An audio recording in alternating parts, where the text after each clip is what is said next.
Okay, I call the meeting to order at 4:05. Okay, roll call tonight. I have Brad Hammonds. You need to turn your microphone on and speak up. I have, for roll call tonight, I have Brad Hammonds, and he is absent. He asked to be excused. Adonica Simpson, Present. Susan Humberg also is absent this evening. She is out of town. Jim Keller, Here. Tom Golick, Present. Pat Reichel, Aye. Tracy Coleman, Present. Catherine Michaelbust is not with us this afternoon, and Kathy Morrison. And we have a guest. Sandy Larson is here. Here. Okay. So we need to make a motion for those who are on the board to be excused. I make a motion for the absent members to be excused. Second. All those in favor? Aye. Anybody opposed? Okay, they're excused. So you can move forward. Okay, moving forward with citizen communications for items not on the agenda. Okay, moving on to citizen communications for items on the agenda. Moving on to approval of the minutes. Make a motion to approve the minutes. Second.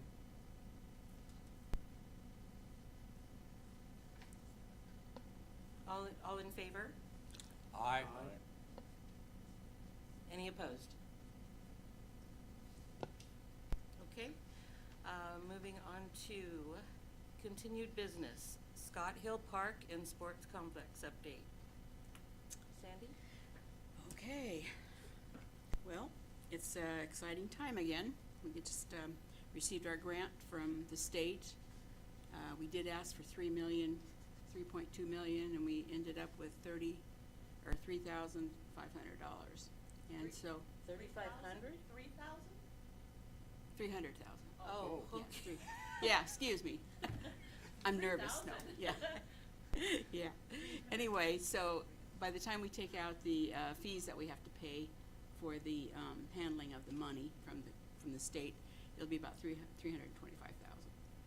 So with that, we're planning to do the paving of the road into the complex where the hammerhead, as they call it, starts, stops, whatever, where that goes to Crow's property, and there's kind of it'll have a entrance to Crow's property and into the auxiliary field, and so that's how far that the paving will go from the start of the park into down the hill and into it. So it'll be nice and paved, sidewalks, gutters, lights, street lights, and the parking lot will be paved as well.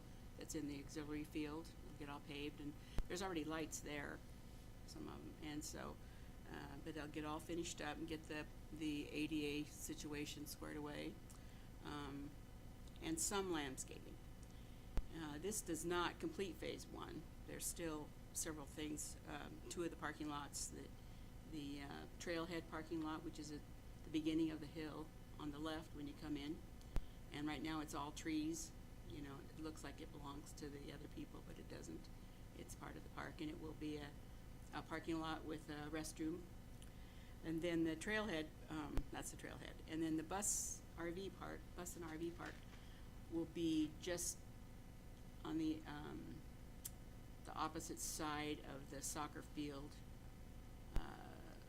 parking lot. So where that piece of road goes towards Crow's, the parking lot for the RV and bus is going to be in between the Crow's road and the gentleman that already lives there. The fence, that guy, Johnson Ellis. There you go.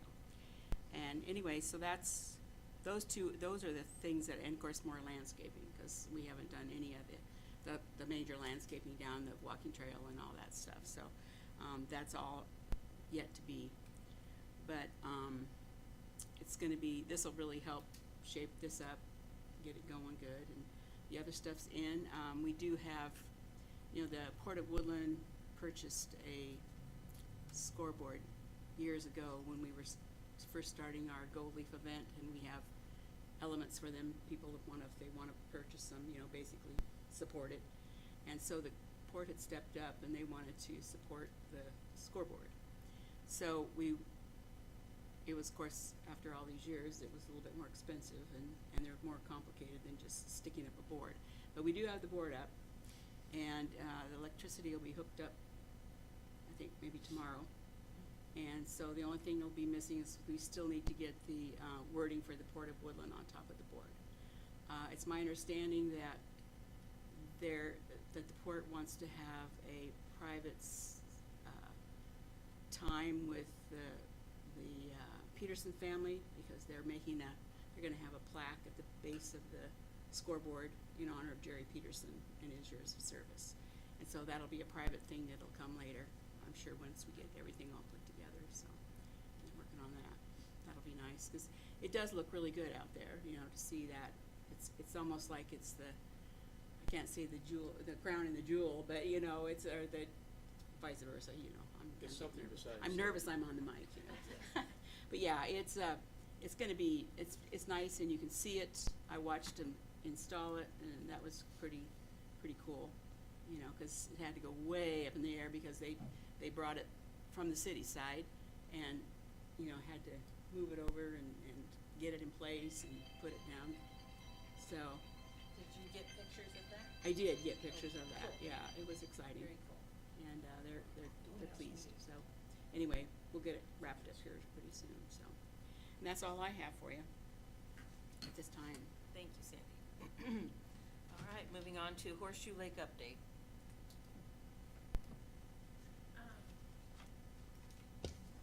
Mike Curry messaged me today. He said the lake is down 2 feet 2 inches, so it's really low, but the river level is low too. It was 7.36, I think, so that coincides with the lake being low. But it's healthy, and we're still doing our testing. We did testing today, so it's still doing good. So does that mean that basically the new pump is not capable of keeping the lake any higher than the level of the river, which was really the case even before they put the new pump in, wasn't it? Yes. Correct. Yes. Horseshoe Lake water testing.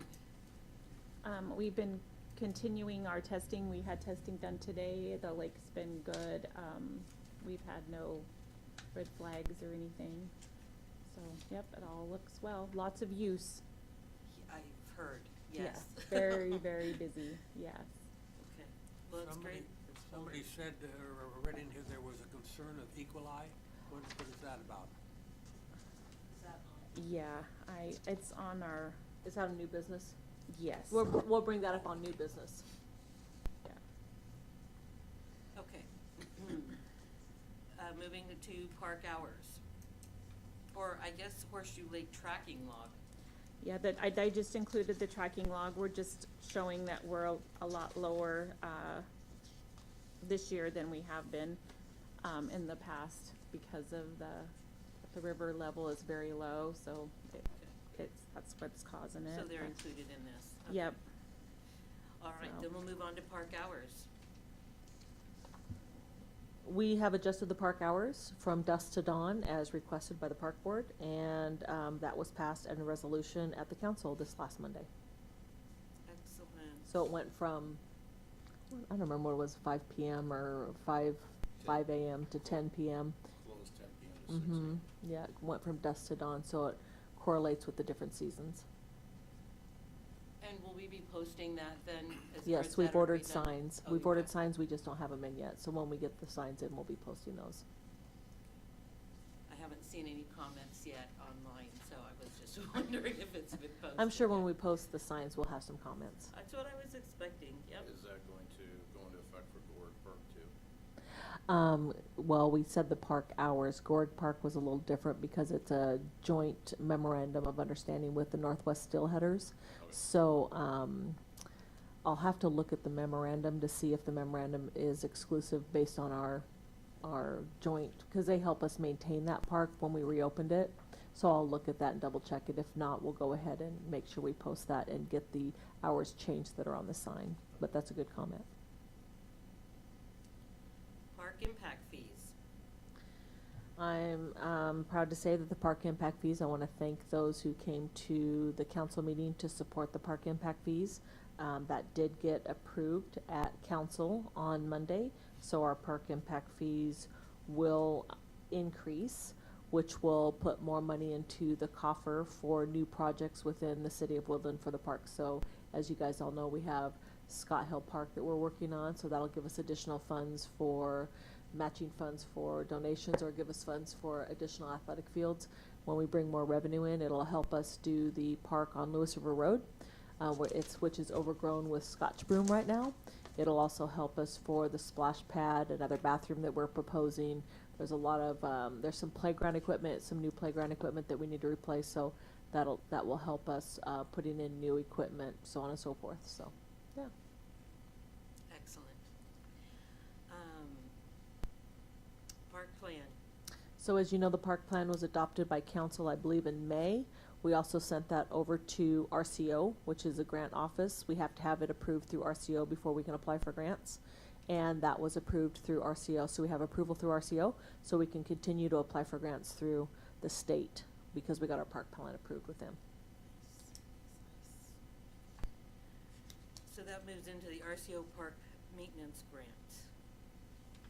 Yeah, and that is we did receive the grant, and so that grant is only for an artificial turf field. It does not include any of the subgrade. That is phase 2 of Scott Hill Park, part of phase 2 of Scott Hill Park.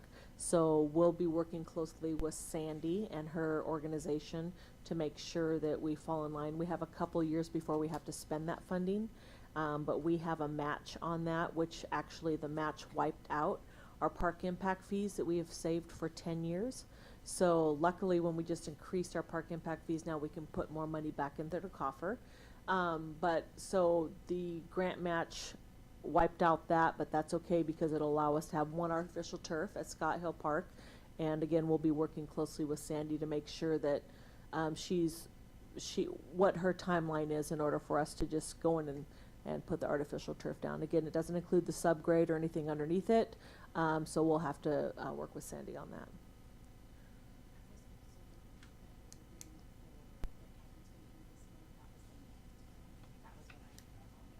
Oh, no, that's the RCO Park Maintenance Grant. That's something totally different.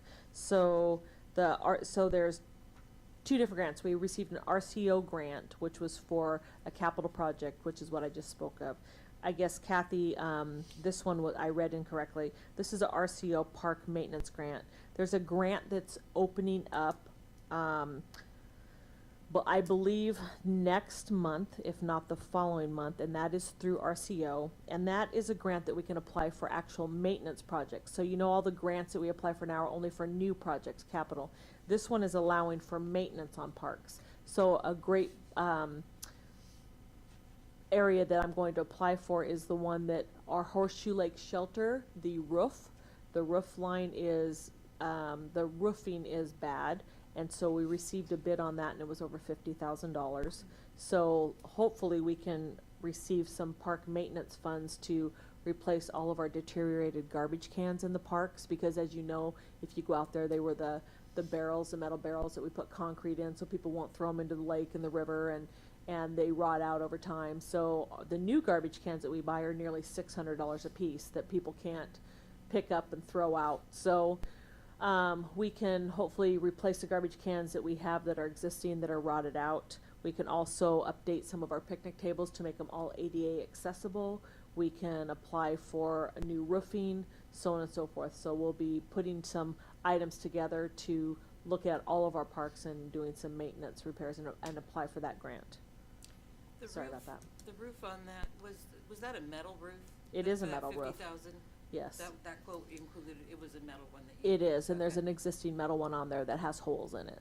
That's Okay. correct, yeah. I was hoping it was at least then metal. Yes, yes, we want the 100-year plan. Okay. you. Uh-huh. Park donation. Okay, so park donation, as you know, we're collecting data based on the park donations. We have signs right now out at Horseshoe Lake Park. Anybody who goes by Horseshoe Lake Park knows that it is absolutely packed during the weekends and any event that's going on there. I know that, and I think our Keller can speak in regards to what they've experienced on the roads, but it's my understanding that the roads have been blocked nearly. People are treating Park Road as a parking lot. They're parking illegally, they're parking everywhere, so we actually have striping going down Park Road. It'll be on by Friday, which will help the police department help you administer tickets. I'm gonna say that. Do you want to speak a little bit about that? We've been doing park checks on a regular basis, especially with the summertime. We've been finding people double parking. If there's not a lot of parking, one person will park by the cables, another one will pull in behind them, and essentially block, coming off of Park Road Right, over to Lake Shore. It just causes a massive headache. right, And people just, like I said, they don't think it's a true thoroughfare. right. I think it's just part of the parking lot. And I believe that people are parking from the boat ramp back up towards Gorig and the bank on the edge of the road where there's no parking signs. So we have 3 no parking signs there where the big boulders are, and people are lining up and parking on there as well. So, Yeah, anything from Gorig to the entrance to the boat ramp, we're hitting on a regular basis with parking tickets. right, thank because you. That Yeah. reduces the ability for fire trucks to get through there. Right. Just clogs everything up because it turns it into one lane road. Right, perfect. So, with that being said, on the park donations at Horseshoe Lake Park, this month we received $270 of people giving donations to the park. We are getting ready to hang more signs out this Friday. Some different colored signs, we're increasing them because if you drive out there, you can see a majority of the license plates are not only from Washington, but from Oregon. When we have people, we've noticed when we have our Hot Summer Nights and Movies in the park, and we have the drawings for the baskets and stuff, we've asked some of the people, where they're from, and majority of them has said they're from Ridgefield. And so knowing that we have people, coming from other municipalities or cities here to our parks, we just want to make sure that they're doing their due diligence and donating the $5. Again, this is all about data collection. It's not about enforcement. We have no means of enforcement, and we are not enforcing, but we are hoping that people will look at that, and out of their all honesty will look at the sign and give $5 while they use that park. We did change the signage to say donations are $5 per family per day, instead of just saying $5 donation. So people say, well, is it for 1 person, 2 people, 3 people, 10, what? So we just said per family. So those will be going up by Friday. And yeah, I think that's all I have on that. Does it, or has it been considered at all to also include that those donations go directly to the park fund? It does. They do go directly to the park revenue. And that's, the signage states that? It does. It says, thank you for donating to our parks. Okay. Yes. Okay, moving on to new business, Horseshoe Lake Park after the 4th of July. I included some pictures in the packet from what the guys cleaned up after, the next day after the 4th of July. It took them a crew of 2 days, and we filled up 2 dumpsters. So, these are just small little pictures. These pictures are just snapshots of areas. There's multiple areas that look like this, but these are just a couple snapshots, or else this would be a full packet of photos. So, and I think the biggest thing is, it's not just where the displays are here and they're lined up. It's more so the little bits and pieces that are all left throughout the park and on the road, and taking the hand blowers and blowing it up and raking it up and all that. That's the biggest thing. But I will say I'm very happy that our trees did not catch fire this year like they did last year. So we had trees that caught fire due to the fireworks that were going on in the park. So, But it does take us quite a bit of time to clean everything up. I know this might be poking the bear for next year, Mhm. and I know the city allows fireworks, but have we considered about restricting fireworks not being let off in Horseshoe Lake Park just because of this issue? Yeah, we've talked about that before, and it's been brought up at council. I think 2 years ago it was a really hot topic with council, and it was actually when Benjamin Fredericks was on council. So what I can do is I can look at those old, no, but we have a whole new council board right now. But there was a pretty intensive discussion in regards to that, and I'll see if I can find some of that old data. But I'll bring that up in my committee meeting and see if somebody wants to address that again. I think that's a good point, and I can bring it up that it was brought up here at Park Board. Yeah, the reason why I bring it up is because I know it's like 4 or 5 years ago, when I was working the 4th of July event, and we had a pretty good grass fire, Yeah, start because of fireworks being let off at Horseshoe Lake, and right. God forbid one of those trees gets caught up, and then it goes to the shelter and the gazebo. And Yep. I fully agree with you. I don't think that we should allow them at Horseshoe Lake, or in the city woodland, but that's something for the council to vote on. But I will absolutely bring it up and tell them that it was brought up. If everybody wants to give their comment on that, how they feel.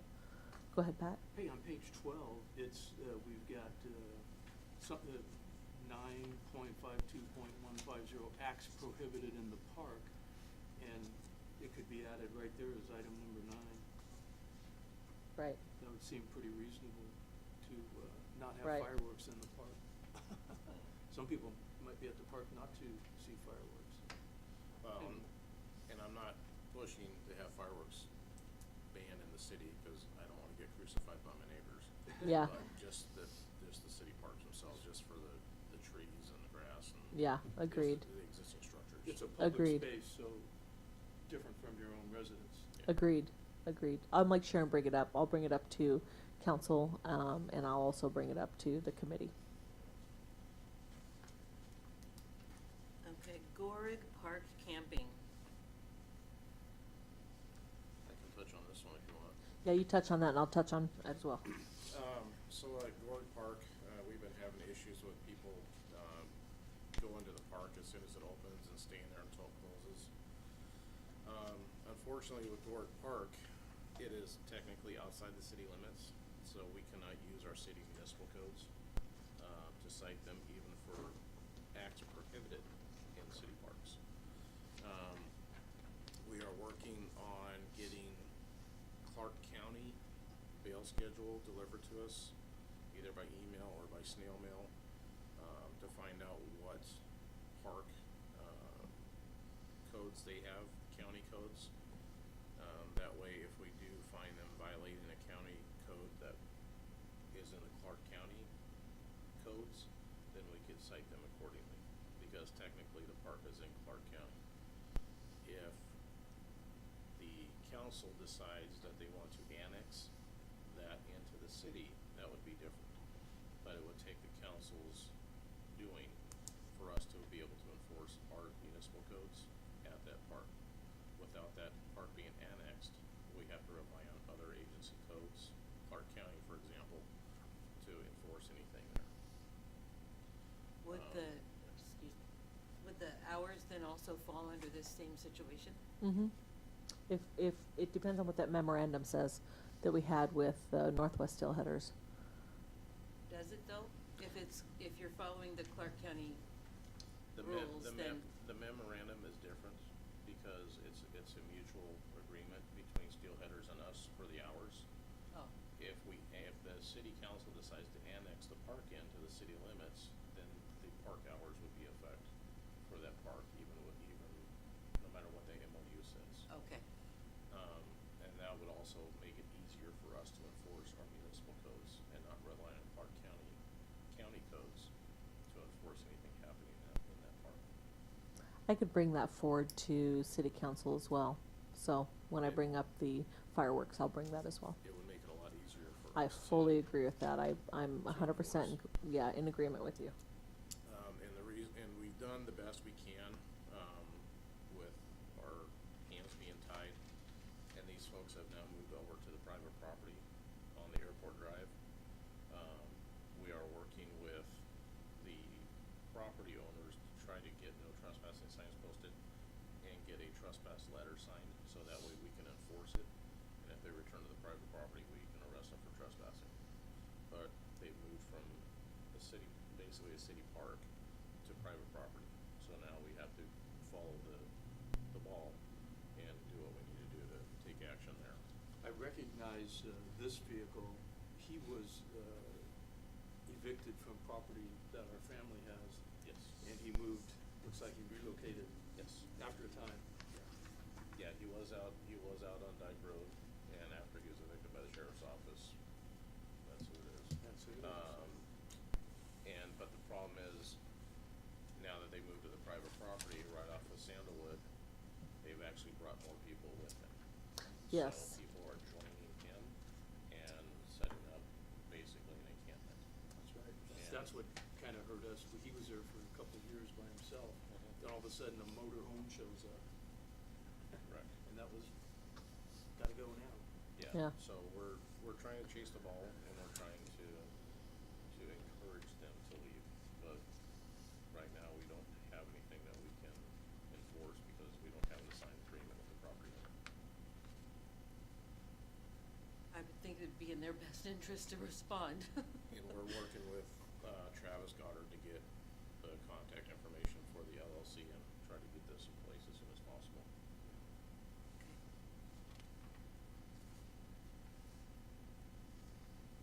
All right, now we've reached the Horseshoe Lake Equal Eye concern. So we had a citizen. I don't know if she's from Woodland. She's from I don't know if she was from La Center or from Woodland. She contacted Mine-All, our utility billing company, and expressed concern that she received an infection from Horseshoe Lake. She said she was disabled and that she hasn't been out of her house in a year, and that now that she went to Horseshoe Lake, she floated in it all day, and that she ended up getting had a problem. And anyway, so we did the lake testing, and we don't have any E. coli in the lake. We have, what's the gentleman that helps us with the? Mike, yeah, Mike Curry. Mike Curry swims in the lake every single day, pretty much, and he has no problems. All of our E. coli bacterial samples come back as 0.1 or 1, and I think it's 100 before you even have to have a concern. So 0.1 or 1, whatever ours says, is drinkable. So when it comes to E. coli, I'm not saying that the lake water is drinkable. I'm just saying when it comes to E. coli. So I just want to make sure I'm clear on that. So I sent an email off to the individual, and I shared all the data because we keep all of that posted onto our website. We have all the tracking. We have all the testing, everything and then I sent that to her as well as an email, and we haven't heard back from her. So we don't believe that it was due to her being at Horseshoe Lake, but she did express a concern, so we just wanted to follow up with that and let you guys know what was said. That's why our tracking system is so good. Yeah, we do. Definitely protects us. We do, and like I said, we put everything on the website. We didn't have the updated results from 2023 on there yet, but I did attach every single one of the testing reports to her in the email, and we've tracked that in our logging system. And the sample right here says 1.0 per 100 milliliters. Yeah, So so it's 1.0, so. That's awesome. All right, moving on. It's funny that it came to you guys through the water billing, system. Yeah.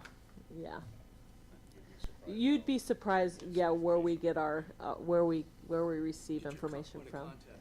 Yeah, daily. Are we ready to move on to the budget? Okay, do you have June expenditures in there? Yeah. Okay. I'd like to just make a comment about,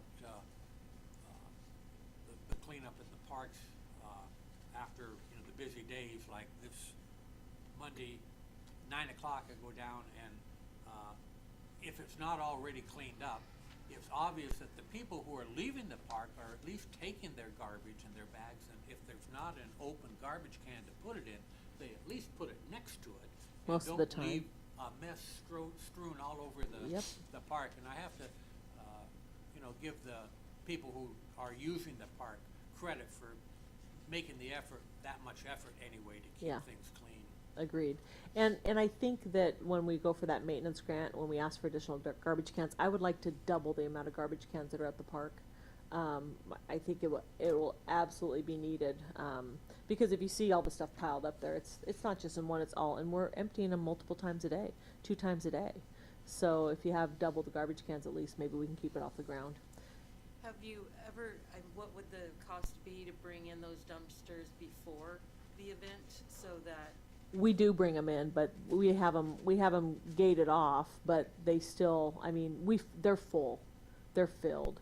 So we do bring them in, and then any special events that are in the park, we require either a dumpster or porta potties or whatever, depending on the amount of, individuals that they're saying that are going to be at the park. So for instance, if somebody's having an event at the park and we know the park's gonna be booked as well, and let's say they say we're gonna have 100 people, we require for somebody to bring in a porta potty, and we require for additional garbage, and they have to take their trash with them. So, yeah, it is a requirement. But for instance, if you have your dumpsters there ready to be able to gather the garbage, would it all be possible to have them gated off but open, where people could go ahead and throw the garbage in there? Most of the time they are open, but some of the times if you leave them open, then you get birds and stuff flying in there Oh, too. okay. So, but they're never locked, so somebody can just lift up the lid and throw it in there. But when I go there on hot summer nights, one of them is usually opened up where people can throw garbage in there. Yeah. I agree with Tom. I mean, it is nice to see, I didn't know if your workers were having to pile that all there, or if that was Both. already, It's both, yes. I don't think it's ever gonna be perfect, you know, No. but, it'll be interesting to see what the council, you know, can discuss and come up with as far as, it's the little tiny pieces of paper, trust me. Right. I had a cannon blow up in the backyard of my house. Somebody thought a confetti cannon would be funny. Yeah. And, only to find out it was my son. So he got to pick it all up. It wasn't Oh. funny. Yeah. But I actually had I that. could do Yeah. that at my house. I Yeah. wish I could do that at the park. Right, right. I will tell you, the leaf blowers work pretty good. I had that in my own personal residence where, I mean, people are setting off all around me, Yeah. and you wake up the next morning and there's all this confetti, Yeah. et cetera, and I just take my leaf blower and blow it and then rake it up. But it is frustrating because some of it was still hot, you know, so if you don't water your grass or whatever. So we did have this irrigation system go on that night. We set it for, I think, 10 o'clock until, it's a 6-hour system, so 10 to 4. We wanted to try to keep people from going in there, but, and keep the grass nice and wet, but we did what we could. It got a little dry when we had the carnival in there, and it's kind of hard to keep up and catch back up on that watering when you don't water for 3 days. So, especially because we have a lot of sand. Has there been a difference seen as far as bringing in the extra porta potties and the extra cleaning? Yeah, we did bring in an extra porta potty, and we brought in extra cleaning for the summer. We do. Has the city gotten any complaints about it being dirty, or are they keeping up on it pretty well? I think it's Once we got it set. once we got it set. Yeah, exactly. I think the biggest part is that sometimes they're a little late in we put the request in and they're a little late in delivering them, and usually it's a 3-day weekend and they're like, well, we're closed, and and so we don't get it till the weekend after. But for the most part, just so you know, not just the porta potty company, but we actually clean the porta potties as well. So the porta potties come in and clean it 3 times a week. Yeah, Monday, Wednesday, Friday. But if we notice on a Friday before the guys are leaving that those porta potties are nasty, we'll have the guys go in and hose them out and clean them out before they leave on Friday night. And then they're cleaning them first thing Monday too if they already aren't there. Sometimes when we have somebody working on the weekends, if they get a complaint, they'll go in and they'll hose it out too. So, yeah, we try, but they get full. I mean, there's a lot. And it, you know, all they have to do is walk up the hill you know, in the bathroom, and they could flush a toilet, but they choose to use them down there. And we get that. I understand that, especially if you got a little kid or whatever. So they're getting used, but we haven't received complaints as far as, I don't think in the last month. So, The interim cleaning is probably the ticket, because I Yeah. check them when I'm down there, and yeah, both for use and for checking. But yeah, they definitely have not had the plugs and the graffiti and stuff in them that we Right. have had. right. That's good.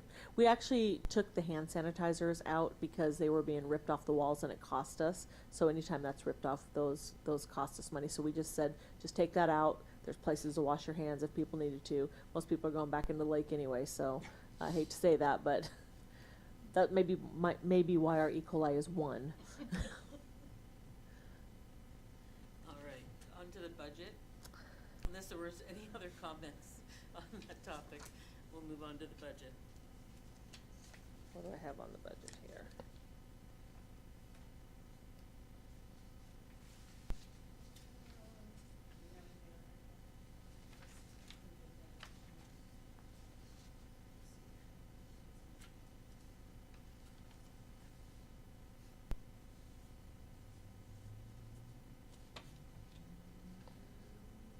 It looks like on here, just so you know, when you see that miscellaneous, we're over. We shouldn't be over on the miscellaneous. That, oh, we aren't in miscellaneous. What's that? Oh, repairs and maintenance equipment. And so what happened there is that the one that's over? Let me look here. I'm sorry. No, it's miscellaneous is over. That shouldn't be over because we received all of the money that we needed for our Hot Summer Nights movies in the park. But there was some item that we added to there. What do you remember what it was? No, it's miscellaneous. Pete had me add something to the miscellaneous. I can't remember what it was. I apologize that I didn't look at this ahead of time, but it caused it to go over. But it was something that we were, anytime, and you guys already know this if you do GL accounting, anytime we have park facilities, and park facilities is, I don't know, 10 GL line items, and you have a total balance of, if you look at the bottom, 122,000. So if your line item, for instance, miscellaneous is over by 6,000, but your Horseshoe Lake management is under, you still have 30,000 in it, you just offset the two, and you're still not over in your overall park budget, your park facility budget. So we still have the 122 in there. Majority of that's going to be taken up with salaries and personal benefits. I will try to report back at the next meeting why that's over. I know we had something hit that account that we put it in miscellaneous, and I cannot remember what it was. So I apologize for that, but maybe I can get Kathy to send out an email and say what that large dollar amount was that hit the miscellaneous that caused it to go over. If you guys have any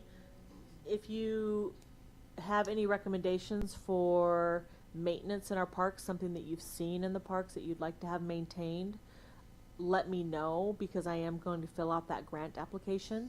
So if you see something like, hey Tracy, I noticed that, like for instance, I say the roof, if you're ever using the park shelter, you see the roof leaks. If we hadn't rebuilt the gazebo, obviously that would have been an item that went on there. If you notice, we talked about the cable chain, right?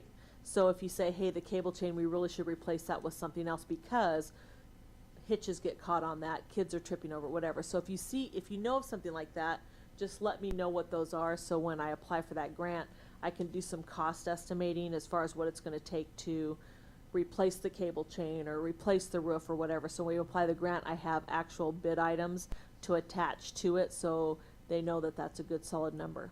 And then hopefully we'll have some park impact fees coming in the next 2 months, because they won't award the grant until later. And so I can go ahead and I'm hoping to be able to give a larger match based on park impact fees that are coming in, which gives us a better percentage of obtaining that grant. So if you have anything, send me an email, send Kathy an email, say this is what I would like to see done as far as maintenance goes. For instance, the boulder rocks, if we need more big boulder rocks instead of having the bollards and the chain, put those in there, whatever. They all cost money. Just let me know what you'd like to do. Okay. Any questions on the budget? Does that include new sand on the beaches? I talked with Jennifer Ray Keene from the Port of Woodland. They do not have any sand this year, so we will not be adding any sand to the Horseshoe Lake Park this year. They said that they would like to do a memorandum with us where we have an exclusive right to be able to get sand from them every year. And so Jennifer and I are working on putting that together so they will save sand for us so we can have it.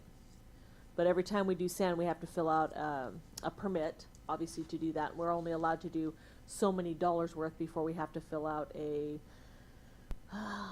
there's a certain permit. If you do over a certain dollar amount, you have to fill out a larger permit where you have to go, I wish I knew the terminology, I apologize for that. We try to limit it to the amount where we only have to do the internal review permit versus having to go to the state for permitting because it's waterfront. What's it, do you remember what that permit's called? It's not a SEPA. Anyway, there's a, we try to do it twice a year, try to do it towards the end of one year and the beginning of another year, so it's a 2 separate year cycle. So we can get the amount of sand that we need, but, yeah. Do we have to pay for those permits? Absolutely, yeah. I imagine there's quite a cost difference between the two sizes. There is, and the time difference and the review period and who's involved. So some of them are done internally, and that's what we try to stick to, where we do internal permits versus going to the state and waiting. How would that memorandum help with that situation? Or Because they're saving us sand. The city of, They would the, just set that aside, the but it wouldn't port, avoid- yeah. Okay. It doesn't avoid the permitting, but that's why we don't do a whole bunch in one fell swoop. We try to split it up and keep the costs low for, because they track, it's not only the cost of the sand, it's the labor hours and the vehicle use. So you always have to charge your vehicle out, so it's a total cost of what it's costing you. So if you do, 25 loads of sand, that might tip you over versus if you did 20 loads of sand, or 5 loads of sand. So you're kind of limited to what you have to do before you get into a larger permitting. So we try to keep up on it, but we haven't been able to put any sand in this year. It's a shoreline permit, but I don't remember the name. You'd think I'd know that off the top of my head after 5 years. So. Okay, any other discussions on this? Okay, then we are at this point, next meeting will be October 18th. Unless you guys need another one sooner, I didn't know. When is it? October? That's our quarterly, that would be back on quarterly. I think we're good. We got our park impact fees and our calculations, and I think we're, Well, with our park plan being passed too. Our park plan's Remember, passed, our yeah. SOS replaced. but I do need to know if you guys can send me maintenance, an email on maintenance, what you see. I would really appreciate that, because that'll help me out when I'm filling out that grant, and then I can go start looking at stuff. If I could get that by the end of next week, if you've driven around and you see some park and you see something that needs to be maintained, whether it's a new sign in the park, maybe the sign is deteriorating, whether it's playground equipment, whether it's even park maintenance, as you see, maybe we need new roadies, rhododendrons, like kids are climbing on them, whatever. We need anything that you see that we need to maintain, new engineered wood chips, anything like that. Just send me an email and say, Tracy, I think we should do this at this park, and then I will compile it all together and apply for that grant all in one fell swoop. We may get half of it, we may get none of it, we may get all of it, but I'll put them all in the same grant application. I know there's a limit on that too, but we'll just kind of go through there and pick and choose. So when Tom brought up the sand, would that fall in that same category? Yes, absolutely. Okay. To pay for sand. The sand is cheap. It's more the permit. So the sand is probably one of the cheapest maintenance items I have, besides staff time and our equipment that we're using, running back and forth to get the sand. Because the Port of Woodland gives it to us for a very reasonable price. But the biggest part is just that, staying within that permit. So I wouldn't worry as much about the sand, because that's a pretty inexpensive cost to us. Okay. Well, if we don't have any other questions, then we can adjourn the meeting at 10 to 5. 550. All right. Thank you. Thank you.